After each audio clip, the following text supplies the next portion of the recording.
scene fades in, you see a few young, curious cats slowly begin to approach the sleeping Mudfur. A quiet voice from behind the hay could be heard whispering, "What is that?" The orange-coated Tom, who also appeared to look the oldest, slowly peered over to get a better look. "I'm not too sure, but you can see them too, right?" As the orange and black cat kept their eyes fixed on Mudfur, two other cats slowly came out to join them. A grumble could be heard coming from the black cat. What is she doing here?" "I'm not sure," Fairy responded. "She doesn't even smell like anything." "Well, I could get closer," Flick said, puffing out his chest. Just as Flick was about to take a step forward, Fairy put his paw out to stop him. "Hang on." He hopped over to the nearby crate, trying to get a closer look. It was at that moment that Snowfur's body shifts a little bit in her sleep, causing all of the cats to scatter. Eventually, all of the cats slowly found their way back, realizing that it was silly of them to get so scared over one cat. Fairy was the first cat, like usual, to kind of lead the way and hop back up on the hay bale. Flick was quick to follow, the fur on his spine raised. "Yeah, probably just some warrior. Some of them like to come around here and act like they own the place." Gale, who was Fairy's younger brother, finally managed to climb his way up onto the hay bale and quietly stood there behind his brother. Barry was the last cat to join.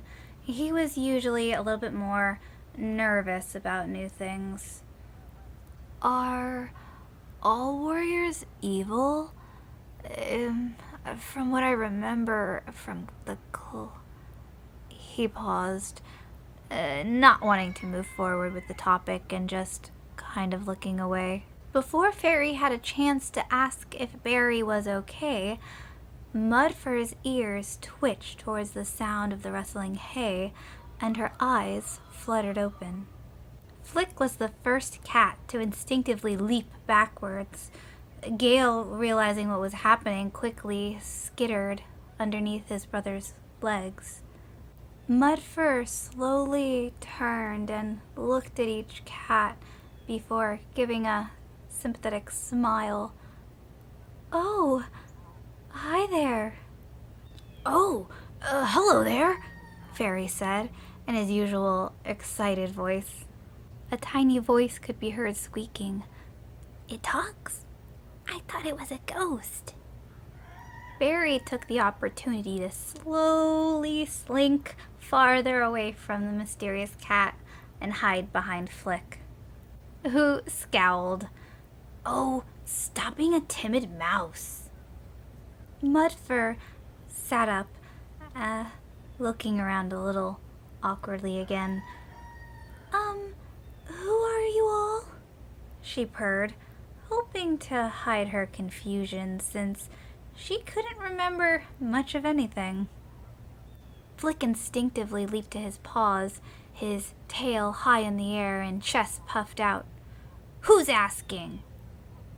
Barry also took a step closer, but chuckled. "There's no need to be rude, Flick."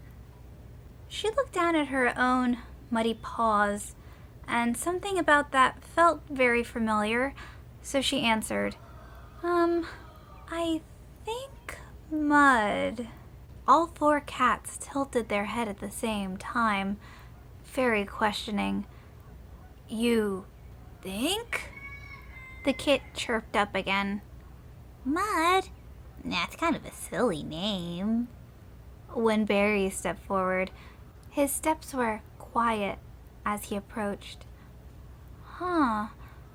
I think that Mud is a nice name," he mumbled. Her ears lowered. "I'm sorry. I've got such an awful headache. I can't recall much." She shakes her head slightly. Guys, wait, Fairy spoke up. Maybe it's not a bad idea that she's hanging out with us, you know? Why, maybe she could even join us. Barry quickly nodding his head in agreement, while Mudfur looked at them both. Join you? She wasn't really sure what she was joining, but they all seemed like polite cats. Before any of the older cats had a chance to explain, Gale spoke up. To be a part of our family. Barry chuckled before leaning down to lick his little brother's forehead. Yeah, we all live here together. Mudfur smiled at the kit. He was so wholesome. The kit's eyes widened. Oh, of course, I'm Gale. She took another moment to look around at all the cats before speaking. Well, I'm still not quite sure who you all are, but I'm happy to join you. All of the cats took turns introducing themselves to her, just as Gale's little stomach growled. Fairy looked down at Gale. Are you hungry? Very hungry. Barry gently tapped his foot down to get all the cats' attention. Come on, guys. I know a great place. Let's head out. He was about to turn and leap off the hay before looking back at his brother. Want me to carry you, Gale? Gale nodded and smiled. Yes, please, he said, as Fairy gently leaned down and picked him up by the scruff. Oh, alrighty, guys. Let's go. The group of cats slowly exited the barn, Barry gently kicking on the door so it would open. The group of cats walked together and shared stories as they followed Fairy to his special hunting place. Pushing past a few bushes, the group made their way to the clearing. It was fairly empty, but there was a lot of bushes, and little birds and rodents could be heard rustling around inside. He gently set Gale down in a sunny patch of grass while he looked around. Do you smell anything? The group began to slowly spread out, each poking their head in a bush and sniffing quietly. Gale became suddenly interested in a small little beetle running across the ground and followed it. Slowly, it took him further and further away from the group. Little did he know that there was a pair of yellow eyes staring directly at him. Within 1 second, the fox had Gale in his mouth and was dashing away from the group. The fox tried to run and dash in a bush, but everywhere he turned was another cat hissing and swiping at him, until an orange cat barreled into him, knocking the kit from his mouth. Gale let out a yelp as he hit the ground, but managed to quickly get on his paws and run behind his brother. However, the fox, who was very, very thin, wasn't about to give up so easily, taking a few steps backwards, but watching the group very carefully. Panting, Fairy called out, Barry, get Gale! Go back to the barn! Please! Barry nodded and carefully picked up the kit, while Fairy, Flick, and Mudfur helped distract the fox just long enough to let them run back safely. However, now that there was only 3 cats, the fox began to eye the black kit, who was, currently, the smallest. Fairy did his best to keep Flick behind him at all times. Mudfur wanted to help, but she was terrified. She couldn't remember how to fight. Fairy and the fox continued to swipe at each other and hiss, the fox not wanting to back down. When suddenly, the fox launches and snaps at the orange cat, attempting to snap his neck. It was then that Snowfur suddenly remembered all of her training. She bolted in front of the fox with a hiss, batting at his face with her unsheathed claws, making sure it dug in deep. This gave Fairy enough time to get up and move farther back next to Flick.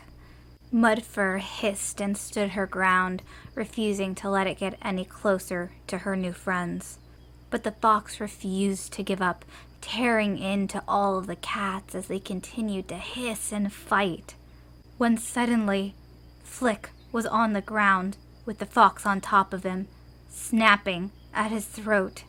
A twig snap causes everyone to look up to see a very large, brown and deep red cat come barreling towards the fox.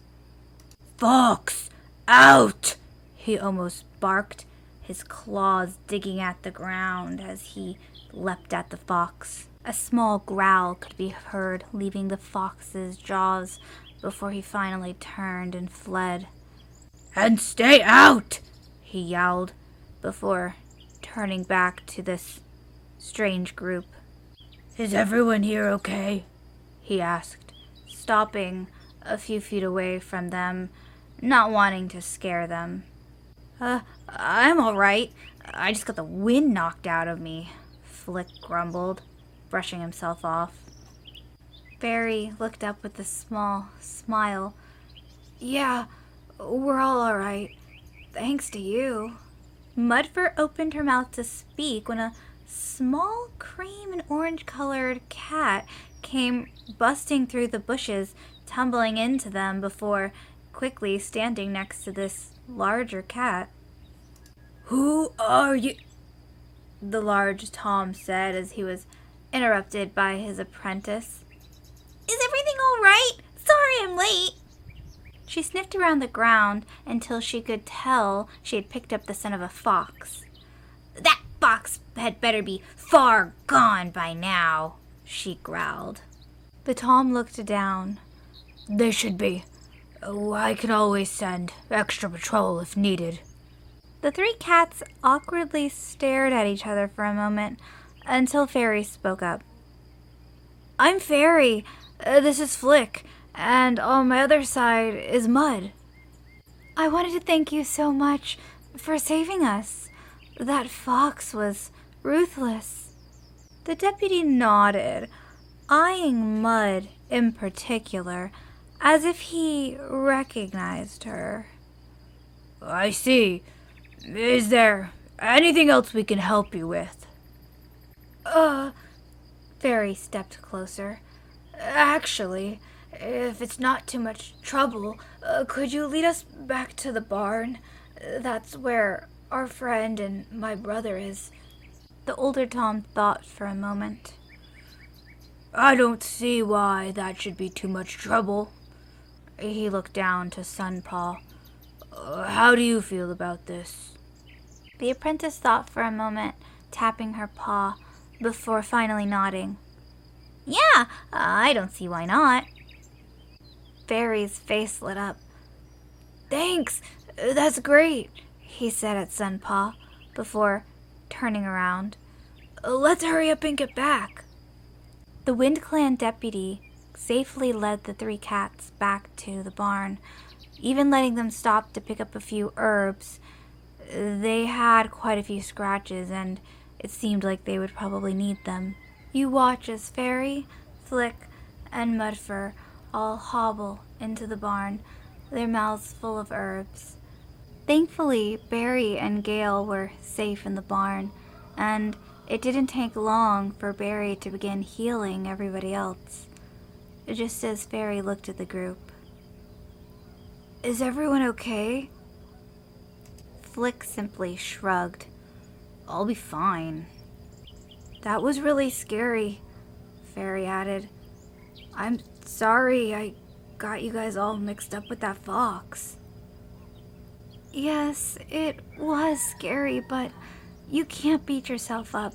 It wasn't your fault." Gale let out a small, nervous mew as he shook.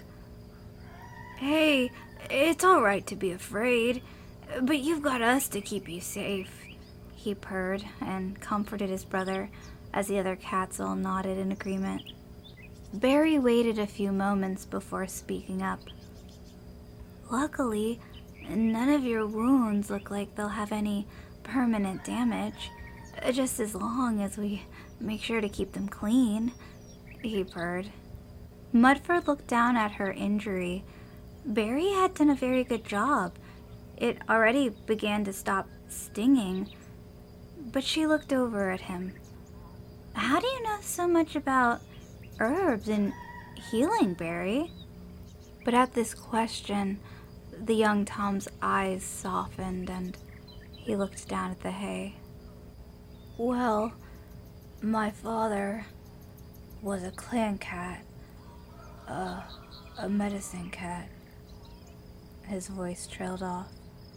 And, well, medicine cats aren't supposed to have kids, so when the clan found out about me and my siblings, they forced us to leave.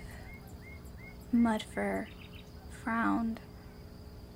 I'm so sorry. That's horrible, and that should never happen. Barry nodded sympathetically, but then smiled.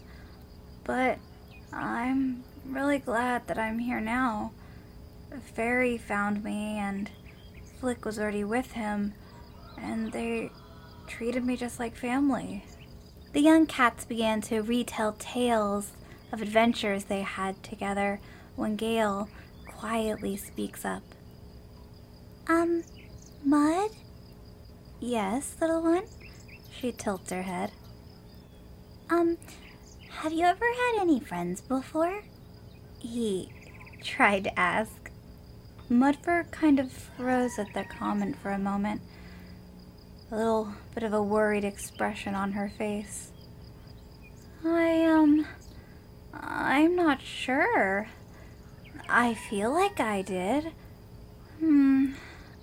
Let me see, she says, staring off into the distance as she tries hard to remember anything.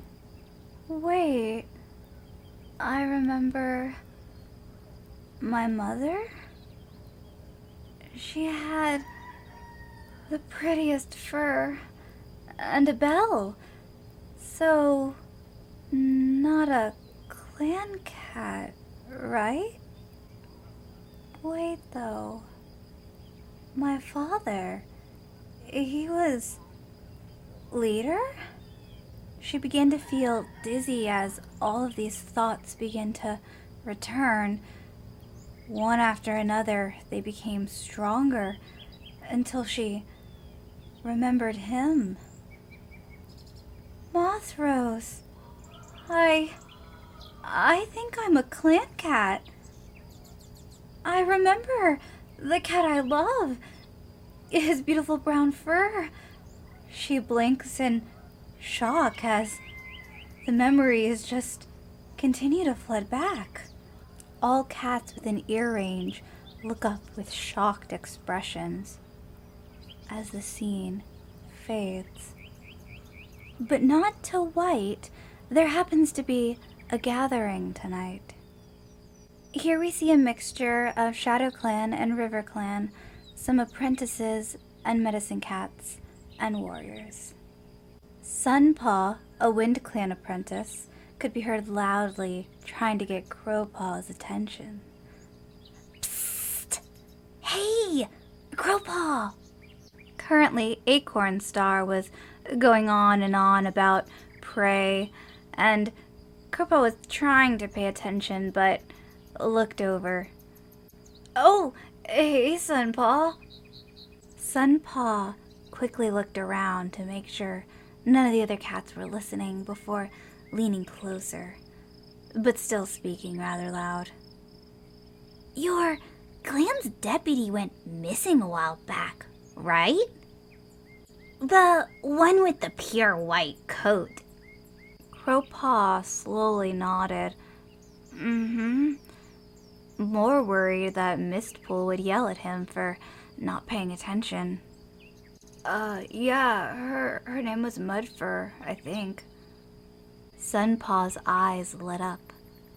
Well, I saw a cat that seemed to fit her description a little too closely the other night. I mean, she didn't have those red flowers, but her fur, it was so bright. Oh, Really? He asked, kind of not really interested as he looked back up at Thistlestar. I don't know. It's hard to mistake that beautiful white coat, you know? A quiet, exasperated mew could be heard coming from Mistpool. Oh, beetle dung. I mean, I was just confused because why would she just leave ShadowClan? And she didn't even mention being a deputy when I saw her. Crowpaw simply sighed. Well, maybe she'll come back someday. He trailed off before looking and spotting Mistpool's blind gaze glaring at him. So sorry, Mistpool. Sunpaw continued to talk and babble, but as she did, Crowpaw began to see a vision. His eyes became blurred and then unblurred as he saw a small frog hopping on the ground, but then suddenly hopping into mud, and instead of being able to swim out, it's sinking deeper and deeper into the mud until the frog is completely gone. And the scene fades to white.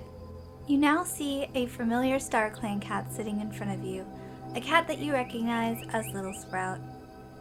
Hi guys! So I just wanted to thank you guys so much for being patient. I know this episode took an extra week, but I was so busy with my book release that I, just needed an extra week to really make sure that this episode came out great, which I think it did. I'm so happy with it, and, thank you to everyone who helped me with the video, and, so don't forget to subscribe. And if you're curious about my whole book thing, I'll have a link below. I did publish a book and it's about wolves and it's amazing. And okay, I'll keep rambling forever, but I will see you guys all next time. Bye.